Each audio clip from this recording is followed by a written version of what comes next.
Kita hidup di dunia yang bising, suara-suara berisik, notifikasi yang tak henti-henti, dan tuntutan untuk selalu tampil di panggung sosial. Di tengah kebisingan ini, ada satu kekuatan yang seringkali terlupakan. Kekuatan keheningan. Mungkin kamu pernah melihatnya, sosok yang tidak banyak bicara, tidak mencari perhatian, namun kehadirannya terasa begitu kuat. Mereka tidak perlu berteriak untuk didengar, tidak perlu pamer untuk diakui. Ada aura misterius yang membuat mereka disegani, bahkan ditakuti bukan karena ancaman, tapi karena kedalaman yang tak terduga. Ini bukan tentang menjadi antisosial atau sombong, melainkan tentang menguasai seni berdiam diri yang strategis, sebuah filosofi yang telah dipraktikkan oleh para bijak sejak zaman kuno. Pernahkah kamu merasa lelah? Lelah dengan semua topeng yang harus dipakai, lelah dengan omongan-omongan kosong, lelah dengan persaingan yang tak ada habisnya? Kelelahan itu adalah tanda bahwa kamu perlu kembali ke inti dirimu. Ada kebijaksanaan kuno yang bisa membimbing kita, sebuah jalan yang disebut stoikisme. Stoikisme bukan tentang menjadi tanpa emosi, melainkan tentang mengendalikan apa yang bisa kita kendalikan, dan menerima apa yang tidak bisa kita kendalikan. Salah satu inti dari stoikisme dalam mengendalikan lidah dan memfokuskan energi ke dalam diri. Di dunia modern, orang-orang diajarkan untuk menjadi ekstrovert. Mereka dipuji karena kemampuan berbicara, bergaul, dan menarik perhatian. Namun bagaimana jika kekuatan sejati justru terletak pada kebalikannya? Bagaimana jika keheningan adalah pedang paling tajam yang bisa kamu miliki? Bagaimana jika dengan diam kamu bisa berbicara lebih lantang daripada ribuan kata? Inilah yang akan kita telusuri dalam materi ini. Kita akan belajar cara menggunakan keheningan sebagai alat, bukan hanya untuk bertahan, tetapi untuk berkembang dan menjadi pribadi yang dihormati serta disegani. Materi ini bukan tentang tips dan trik dangkal, melainkan tentang perjalanan batin yang mendalam, sebuah transformasi dari dalam yang akan mengubah caramu berinteraksi dengan dunia. Bagian pertama, memahami kekuatan keheningan. Pikirkan tentang lautan yang tenang. Di permukaannya mungkin terlihat tidak ada pergerakan, namun di bawahnya ada kekuatan luar biasa yang mampu menggerakkan benua. Begitulah kekuatan dari orang yang tenang dan diam. Mereka tidak perlu membuat gelombang di permukaan untuk menunjukkan kedalamannya.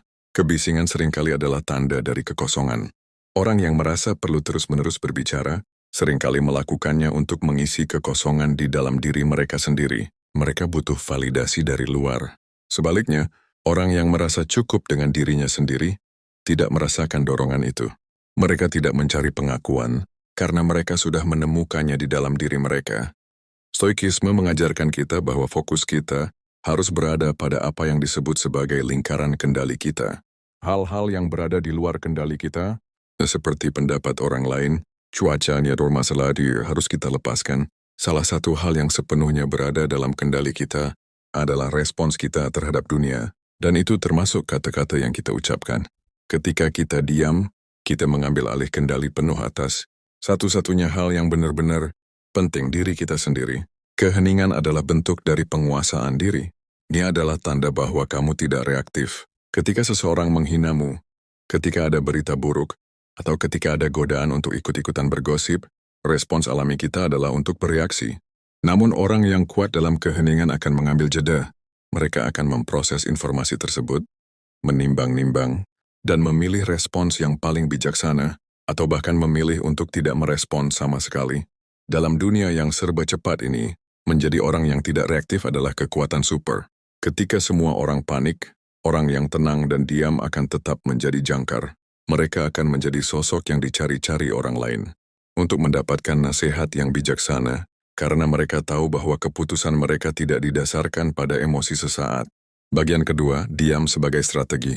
Keheningan bukan hanya tentang menahan diri. Itu adalah sebuah strategi yang disengaja.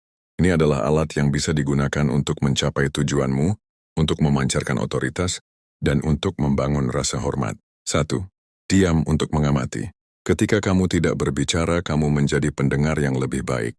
Kamu bisa menyerap informasi yang terlewatkan oleh orang lain. Pikirkan tentang rapat bisnis di mana setiap orang berteriak-teriak untuk didengar. Di sudut ruangan, ada satu orang yang diam mencatat dan mengamati. Ketika semua orang selesai, dia akan berbicara. 1 atau 2 kalimatnya akan merangkum seluruh diskusi, memberikan solusi yang tidak terpikirkan, dan mengarahkan percakapan ke arah yang lebih produktif. Orang yang diam tahu bahwa informasi adalah kekuatan, Dan cara terbaik untuk mendapatkan informasi adalah dengan mendengarkan, bukan berbicara. 2. Diam untuk mengendalikan percakapan. Ini mungkin terdengar paradoks, tetapi orang yang diam seringkali yang paling mengendalikan sebuah percakapan. Ketika kamu mengajukan pertanyaan dan kemudian diam, kamu menciptakan ruang kosong yang harus diisi oleh orang lain. Ini memaksa mereka untuk mengungkapkan lebih banyak tentang diri mereka sendiri, tentang pendapat mereka atau tentang tujuan mereka. Dalam negosiasi, diam adalah taktik yang sangat kuat. Ketika lawan bicaramu selesai mengajukan penawaran, alih-alih langsung merespons, berdiam dirilah selama beberapa detik. Keheningan itu akan menciptakan ketidaknyamanan, dan seringkali, lawan bicaramu akan memecah keheningan tersebut dengan menawarkan konsesi atau informasi tambahan. 3. Diam untuk membangun misteri. Dalam psikologi ada yang disebut sebagai efek Zeigarnik. Ini adalah kecenderungan otak kita untuk mengingat tugas atau informasi yang tidak lengkap. Ketika kamu tidak mengungkapkan semuanya tentang dirimu, kamu menciptakan rasa ingin tahu. Orang-orang akan bertanya-tanya tentangmu, tentang pikiranmu dan tentang motivasimu. Mereka akan berusaha untuk mengisi kekosongan itu, dan dalam prosesnya, mereka akan memberikan perhatian yang lebih besar kepadamu. Ini bukan tentang menyembunyikan kebenaran, tetapi tentang memilih untuk tidak membuang mutiara di depan orang yang tidak menghargainya. Keheningan adalah cara untuk menjaga integritas dan nilai dirimu. Bagian ketiga dari diam menjadi dihormati. Bagaimana keheningan ini bisa mengubahmu dari seseorang yang biasa menjadi sosok yang disegani? Ini adalah sebuah proses yang bertahap, namun hasilnya sangat kuat. 1. Membangun kepercayaan diri yang otentik. Orang yang banyak bicara seringkali melakukannya karena mereka merasa tidak aman. Mereka butuh pengakuan dari luar. Sebaliknya, orang yang diam dan tenang memancarkan kepercayaan diri yang berasal dari dalam. Mereka tidak perlu membuktikan apapun kepada siapapun. Kepercayaan diri ini adalah hasil dari kerja keras batin, dari memahami siapa dirimu, apa nilaimu dan apa tujuanmu. Ketika kamu tahu siapa dirimu, kamu tidak perlu mencari validasi dari orang lain. Kepercayaan diri ini akan terpancar dalam setiap interaksi, dan orang-orang secara alami akan menghormatimu. 2. Menjadi sosok yang bijaksana dan penuh pertimbangan. Ketika kamu tidak banyak berbicara, setiap kata yang kamu ucapkan menjadi berharga. Orang-orang akan tahu bahwa ketika kamu berbicara, itu karena kamu memiliki sesuatu yang penting untuk dikatakan. Mereka akan berhenti dan mendengarkan. Mereka akan menganggapmu sebagai sumber nasihat yang bijaksana, karena mereka tahu bahwa kamu telah berpikir matang sebelum berbicara. Kamu akan menjadi sosok yang dicari-cari untuk dimintai pendapat, bukan karena kamu memiliki semua jawaban, tetapi karena kamu memiliki proses berpikir yang matang dan terukur. 3. Mengembangkan ketahanan emosional. Latihan berdiam diri adalah latihan untuk mengendalikan emosi. Ketika ada situasi yang memicu emosi, kamu akan melatih dirimu untuk tidak langsung bereaksi. Kamu akan mengambil jeda, menarik napas, dan membiarkan emosi itu berlalu tanpa mengambil alih dirimu. Dengan melatih ini, kamu akan membangun ketahanan emosional yang luar biasa. Kamu akan menjadi sosok yang tenang di tengah badai, dan ini akan membuat orang lain merasa aman di sekitarmu. Mereka akan melihatmu sebagai pemimpin yang kuat, yang tidak mudah tergoyahkan oleh tantangan. 4. Mengubah cara orang memandangmu. Di masyarakat ada stereotip tentang orang yang pendiam. Mereka sering dianggap pemalu, tidak ramah, atau bahkan sombong. Namun dengan menggabungkan keheningan dengan tindakan yang kuat, kamu akan mematahkan stereotip itu. Ketika kamu diam tetapi tindakanmu berbicara lebih keras, orang-orang akan mulai melihat kedalaman di balik keheninganmu. Mereka akan melihat bahwa keheninganmu bukanlah tanda dari kekosongan, melainkan tanda dari kekuatan yang tersembunyi. Mereka akan menghormatimu karena caramu membawa diri, karena kamu tidak mencari sorotan, tetapi sorotan itu justru datang kepadamu. Bagian keempat, bagaimana mempraktikkannya. Ini bukan tentang menjadi orang yang berbeda, tetapi tentang menjadi dirimu yang paling otentik dan kuat.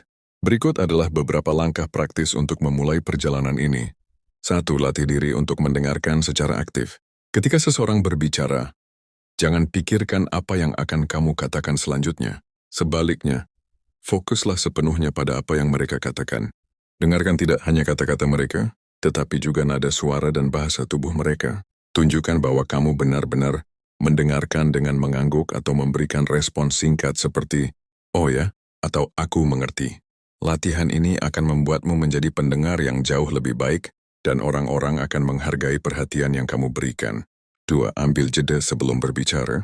Ini adalah salah satu latihan stoik yang paling kuat. Ketika seseorang mengajukan pertanyaan atau membuat pernyataan yang memicu emosi, jangan langsung merespons. Ambil jeda 1 atau 2 detik.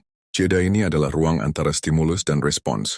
Di ruang inilah letak kebebasan dan kebijaksanaan kita. Gunakan jeda itu untuk memproses apa yang dikatakan, untuk menenangkan diri, dan untuk memilih respons yang paling bijaksana. Dikana kurangi kebutuhan untuk selalu benar. Ego seringkali adalah alasan mengapa kita banyak bicara. Kita ingin membuktikan bahwa kita benar. Latihlah dirimu untuk melepaskan kebutuhan ini. Di sebagian besar percakapan, tidak ada yang perlu dibuktikan. Biarkan orang lain memiliki pendapat mereka. Bahkan jika kamu tidak setuju, ini akan membuatmu terlihat lebih percaya diri dan tidak mudah terprovokasi. 4. Alihkan energi dari berbicara ke bertindak. Jika kamu merasa dorongan untuk membicarakan rencana atau pencapaianmu, ubah dorongan itu menjadi tindakan. Biarkan tindakanmu yang berbicara. Alih-alih mengatakan, aku akan melakukan ini, atau aku sedang mengerjakan itu, diamlah dan lakukan. Biarkan orang lain melihat hasilnya. Tindakan selalu lebih kuat daripada kata-kata. 5. Nikmati kesendirianmu. Orang yang diam tidak merasa kesepian ketika sendirian. Mereka menggunakan waktu kesendirian untuk refleksi, untuk belajar, dan untuk mengisi ulang energi. Latih dirimu untuk menikmati waktu sendirian, tanpa distraksi. Gunakan waktu ini untuk merenungkan nilaimu, tujuanmu, dan bagaimana kamu bisa menjadi pribadi yang lebih baik. Bagian kelima, kesimpulan dan peringatan. Menjadi sosok yang diam dan disegani, bukanlah tentang menjadi orang yang dingin, atau tidak peduli. Ini bukan tentang membangun tembok di sekelilingmu. Ini adalah tentang membangun pondasi yang kokoh di dalam dirimu. Ini adalah tentang mengendalikan dirimu sendiri sehingga kamu tidak perlu mengendalikan orang lain. Ini adalah tentang memahami bahwa kekuatan sejati tidak datang dari volume suaramu, tetapi dari kedalaman karaktermu. Namun ada peringatan penting. Keheningan yang kita bicarakan di sini bukanlah keheningan yang pasif atau malas. Ini bukanlah alasan untuk tidak berbicara ketika kamu seharusnya berbicara, seperti ketika kamu melihat ketidakadilan, atau ketika kamu harus membela orang lain. Diam yang kuat adalah diam yang sadar. Itu adalah keputusan yang disengaja. Ingatlah, diammu bukan untuk mengintimidasi orang lain, tetapi untuk memberdayakan dirimu sendiri. Ketika kamu mempraktikkan filosofi ini, kamu akan menemukan bahwa orang-orang tidak akan takut padamu, tetapi mereka akan menghormatimu. Mereka akan melihatmu sebagai seseorang yang memiliki kekuatan, kebijaksanaan dan integritas. Kekuatan sejati bukanlah tentang membuat orang lain tunduk. Kekuatan sejati adalah tentang membangun kehidupan yang penuh makna, di mana kamu memegang kendali atas dirimu sendiri, terlepas dari apapun yang terjadi di sekitarmu. Dan seringkali, jalan menuju kekuatan itu dimulai dengan satu hal yang sederhana. Diam. Jadi bisakah kamu memulai perjalanan ini? Bisakah kamu memilih untuk berbicara lebih sedikit dan mendengarkan lebih banyak? Bisakah kamu memilih untuk bertindak bukan hanya bicara? Jawabannya ada di dalam dirimu.